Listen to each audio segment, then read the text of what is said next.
nên ngày đã hai từ gan chập đam sờ lạnh kia ông mình bốn người trôi chặt chẳng nó phơi lên đó trôi chặt tập bè lử nơi du kia mỗi kia rập năm tới 4-5 năm tới tới cho sờ lạnh từ cưng trôi chặt khăng chưa chặt khăng chẳng nó rất ta sờ lạnh lên đau wow my god trôi chặt lên kia lại nâng everything nâng cứ dân trong ban ấy xong bây giờ dân cách trong ban ấy có quát chôm ảo dân toàn tháng ban này này ok việc đôi cái hai ấy cái soulmate vậy mà thằng á bọn ấy đôi chỉ nhiều ti mũi rồi tai mình nè cút để nhung sầm phia đòi admin score của bọt saoพวกกะหล่อมาเนอะไปได้ยมสัมเพียหมวยพิ้วตอนยมสกอร์ประวัติยมดังทาไม่ไอ้ไม่ไว้ก็ยมมาเงิดเชิงหมองก็ยมสาวที่เรายมหัวเคยปอมเป็นแต่ปีใบจะน้อยแต่ยมใหญ่ปีแต่โบงจังอะเนอะไปได้ยมบ้านลือหึงนะให้ได้บ้านยมซัวสำนัวหึงประวัติสายหานะบอง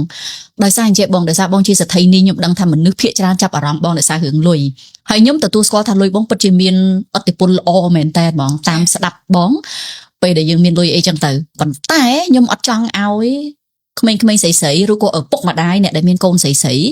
ไปแจกโกนท่าเนี่ยเคยเนี่ยจังใครจีสไทยนี่เถอะหอบได้เนี่ยเมียนเต๋อไปยังบ้านไปเนี่ยเมียนยังใครแต่จีสไทยนี่แม้นปนแต่บัดซันจีอดเมียนกุนสมบัติได้บอกไอ้เมียนเสียบนั่งก็เกี่ยโยยังได้หอยก็ยังไอ้มันเนื้อหมวยเกี่ยบ้านยูได้จ้าไรนึงสำคัญนะบอกกลุ่มเอาดับเป้ให้โอเคจังดับเป้ใครจีสไทยนี่เถอะแต่งโคลนไหนสะอาดเถอะหอยใดหอยเชิงไอ้จังนะบอกจังไปบอกไอ้ยังไม่ยังทุ่งอีกซะประโยชน์ก็หมายมันนั่งเหรอนั่งไงจังบ้านในท่าเหม็นเต้นตื้อบอตามแต่สลับประวัติบ้องมาไปเลยแล้วพอมาได้ไปเลยแล้วยังรอบจัดตกท่าจีกาประหลาดใจน้องอยู่บัดมวยให้โควิดเตี้ยห้างบัดเตี้ยจังตามปั๊ดบอกไอ้เหม็นวบล้างจะไทยนี่เพลียมนะเถอะเลยต่อสู้ครั้งในสกเกนึงยมแต่ดอลไปได้แรงยาเฮาโดยมาเรียนก็ยมมันมีได้ให้ยมจับดามทายมกูเถอะวันยมมันมีดามซะมันมีลุยซะให้ยมอัดดังทาเถอะวันยมเรียนจับไปหยาซะไปหยาบัดข้างตำแหน่งน้องอันระชิดบนใต้อัดไอเฟยบานตอนรีเซพชันนี่ไอ้แบบใครติดตัวหนึ่งปอนเชียงไอ้หนึ่งวิติดบำพดจังยมกระทางส่วนไปเชียติดมาปอนเชียงหนึ่งอะไรมองติดนะติดจะให้ยมก็อัดจังเฟอร์กายเกมใบมองเป็นได้ยมจังฟรีดัมจังมีนใส่เพียบผูกโก้ในติดตัวจังยมถ้าอุ้ยเธอไอ้บาน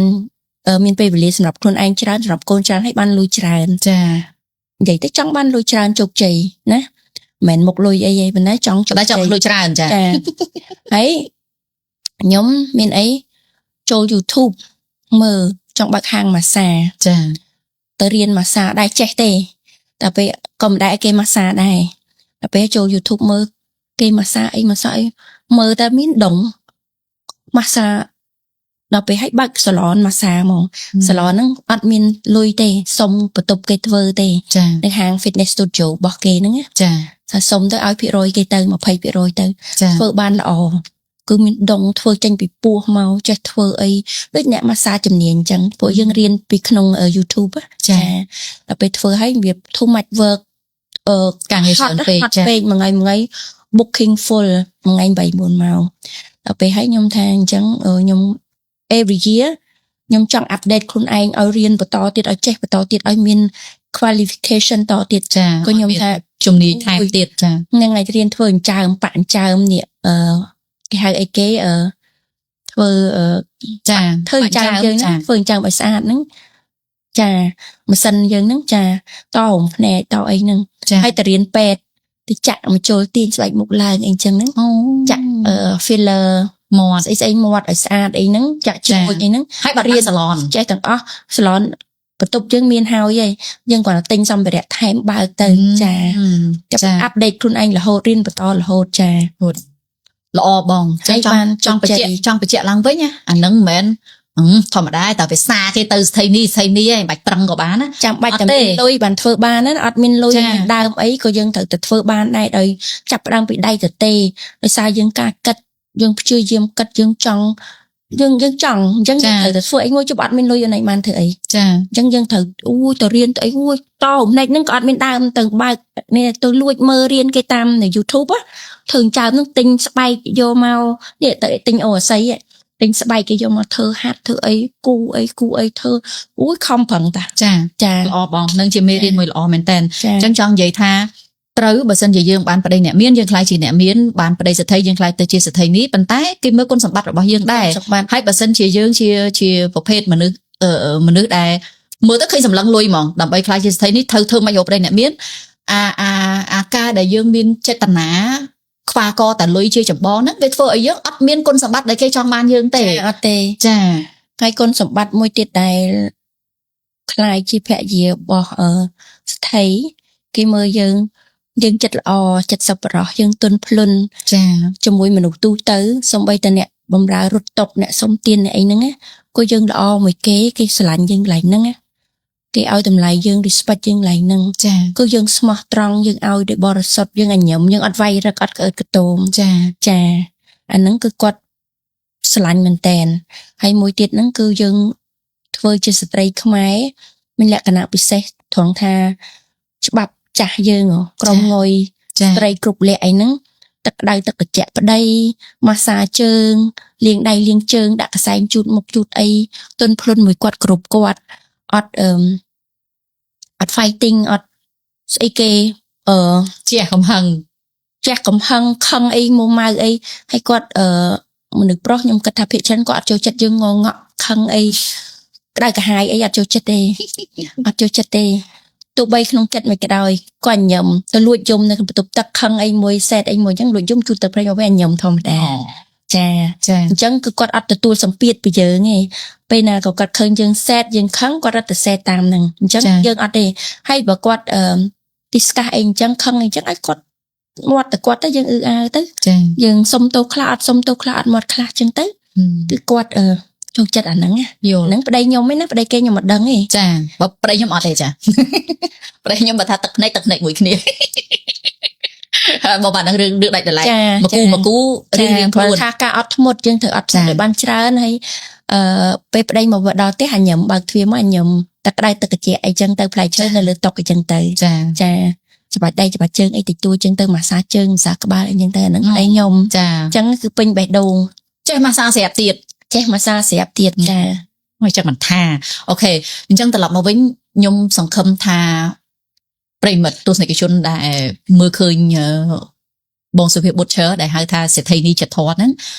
ឲ្យបាត់ដឹងអំពីប្រវត្តិរបស់គាត់ខ្លះថាគាត់មិនមែននៅសុក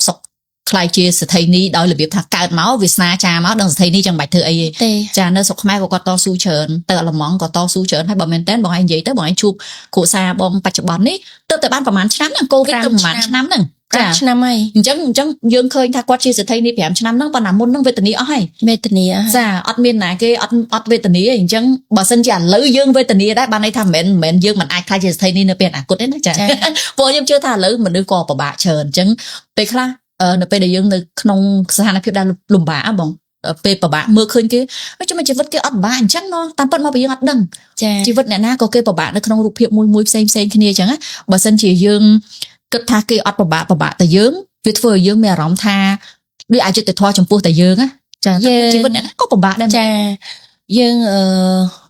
គួរគិតថាអ្វីដោយដែលយើងឆ្លងកាត់មកគឺបទពិសោធន៍ ចា ហើយយើងកុំខឹងកុំស្អប់ហើយកុំគេហៅកុំគិតថាជាព្រំលិខិតកំណត់មកអញ្ចឹងអត់ទេ ចា តាមពិតយើងឆ្លងកាត់រឿងហ្នឹងហើយបានចូលរឿងល្អកើតឡើងយើងត្រូវអរគុណរឿងលំបាកហ្នឹងនិយាយទៅខ្ញុំជោគជ័យដល់ថ្នាក់ហ្នឹងក៏វាផ្សំនឹង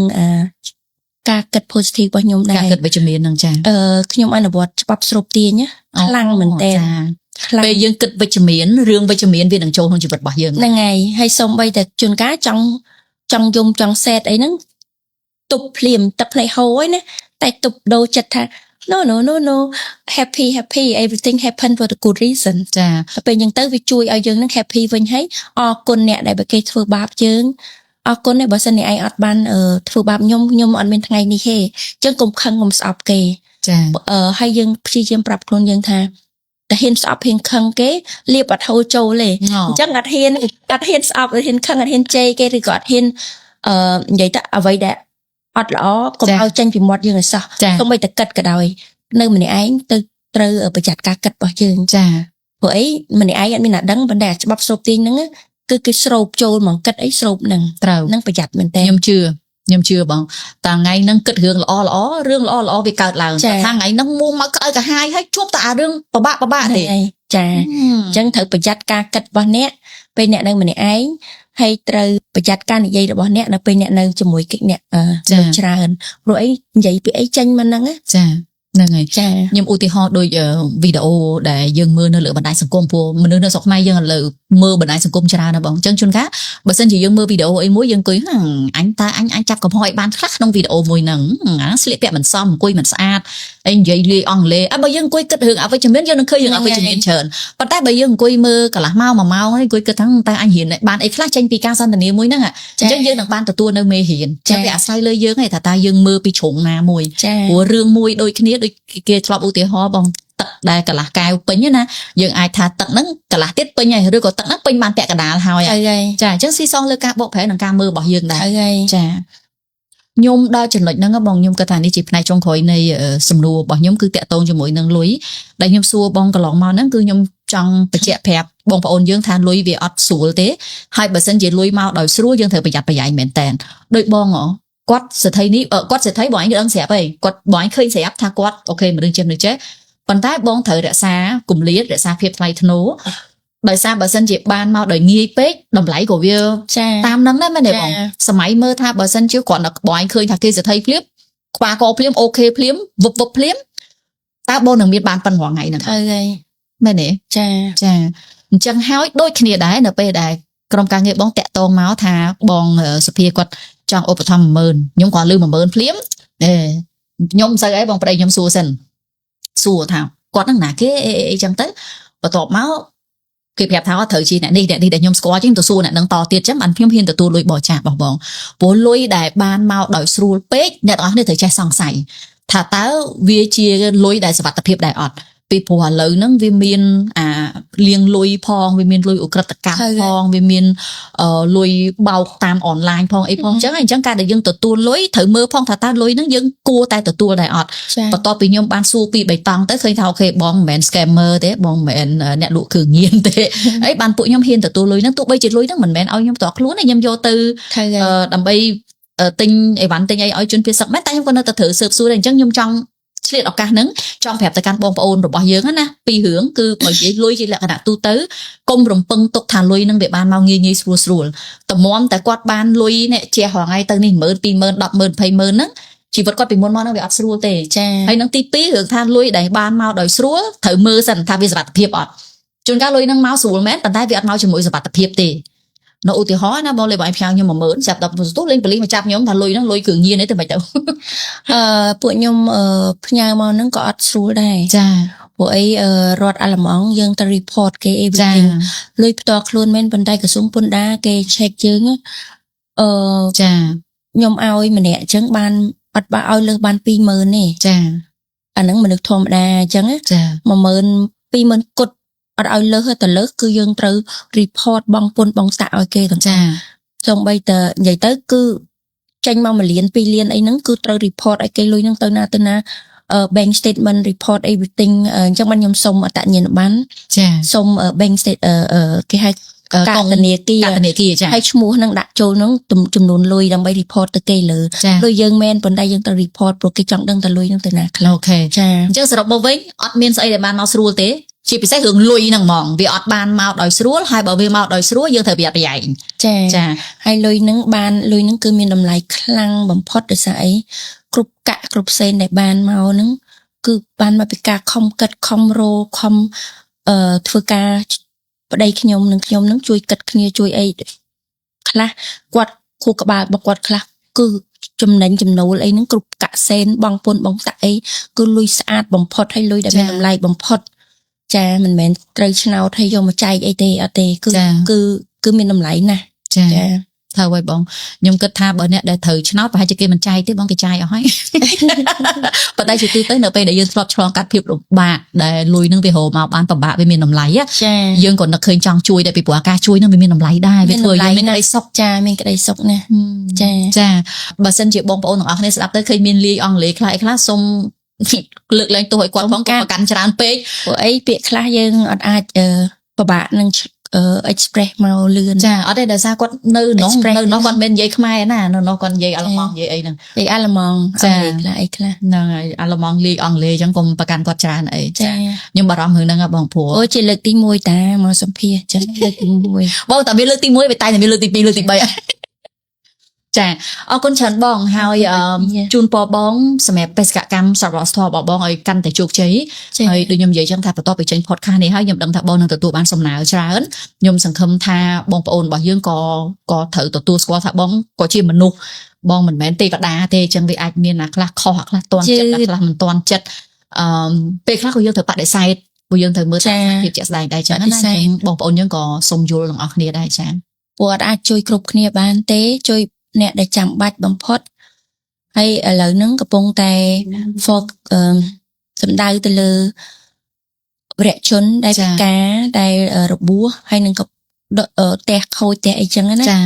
ចាហើយនឹងពលីអីចឹងទៅសិនហើយចាំភាសឹកហើយដល់ពេលធូរតិចទៀតទៅចាំបកមកវិញខាងអ្នកណារៀងខ្វះខាតអីចរិយាអីចឹងទៅចាតែព្យាយាមធ្វើឲ្យបានច្រើនតាមតលទ្ធភាពអាចធ្វើបានចាប៉ុន្តែมันអាចបាន everyone គ្រប់គ្នាมันអាចធ្វើឲ្យបងចាបងចុងក្រោយបងឲ្យមានពាក្យពេចន៍អីផ្ដាំផ្ញើទៅប្រជាពលរដ្ឋខ្មែររបស់បងពួកបងជាជនជាតិខ្មែរហើយឥឡូវហ្នឹងឃើញថាស្រុកទេសយើងអញ្ចឹងបងធ្លាប់បងកើតឆ្នាំ1979អញ្ចឹងគឺនៅឥទ្ធិពលសង្គ្រាមច្រើនដែរអញ្ចឹងបងដឹងហើយថានៅពេលដែលសង្គ្រាមទោះបីជាសង្គ្រាមចប់អាវាថាអាវាយគ្នាបាញ់ភុងផាំងទៅចប់ត្រឹមថ្ងៃហ្នឹងមែនក៏ប៉ុន្តែឥទ្ធិពលរបស់វានៅវែងឆ្ងាយបងហើយយើងនៅស្រុកខ្មែរនេះយើងអត់បានរំពឹងទុកធៀមខ្លួនធៀមចិត្តថានឹងប្រើពាក្យថាទៅងើពីសង្គ្រាមខ្ញុំកាលមុនឮម៉ែអាសានិយាយទៅងើពីសង្គ្រាមឆ្លងកាត់សង្គ្រាមហើយពេលខ្លះយើងធុញគាត់ទៀតឃើញចាស់អើយនិយាយទៅរឿងសង្គ្រាមចប់យូរណាស់ហើយប៉ុន្តែពេលឥឡូវការចំពោះខ្លួនឯងជំនាន់ខ្លួនឯងខ្ញុំនឹងប្រើពាក្យនឹងដូចគ្នាបដៅកូនអប់រំកូនថ្ងៃក្រោយតែសម័យឆ្នាំ2025ណាពួកសៀមនឹងវាធ្វើអីខ្លះយើងឆ្លងកាត់អីខ្លះហើយយើងមានឥទ្ធិពលអីខ្លះអញ្ចឹងអាឥទ្ធិពលនៃសង្គ្រាមហ្នឹងវារយៈពេលវែងឆ្ងាយហើយវាត្រូវការមនុស្សគ្រប់ជាន់ថ្នាក់ទាំងអស់អ្នកមានលទ្ធភាពខ្លាំងអ្នកមានកណ្ដាលអ្នកអត់លទ្ធភាពអ្នកមានមធ្យមជួយអ្នកតិចចឹងវានៅការងារច្រើនទៀតដែលត្រូវធ្វើប៉ុន្តែខ្ញុំចង់ឲ្យចេញពីជីវិតរបស់បងដែលធ្លាប់ពីមុនពិបាកឥឡូវដែលវាចង់ថាវាស្នាមនុស្សប្រែប្រួលនិយាយចេះខ្ញុំចង់ឲ្យបងឯងថាញ៉ាវពាក្យពេចន៍ទៅកាន់អ្នកដែលគាត់កំពុងតែពិបាកដើម្បីឲ្យគាត់មានសង្ឃឹមចាហ្នឹងគឺសូមនិយាយមកកាន់កាមេរ៉ាត្រង់តែម្ដងចាខ្ញុំសូមមានតែពាក្យថាឲ្យប្រជាជនកម្ពុជាយើងដែលកំពុងតែពិបាករងគ្រោះដោយសង្គ្រាមហ្នឹងមានតែកុំបោះបង់ការអស់សង្ឃឹមត្រូវតែតស៊ូដូចជាភរិយារបស់វរៈជនដែលពលីគាត់សេតគាត់កើតទុកក្រៀមក្រំគាត់បាត់បង់មនុស្សជាទីស្រឡាញ់សូមឲ្យគាត់ថាតស៊ូរស់ដើម្បី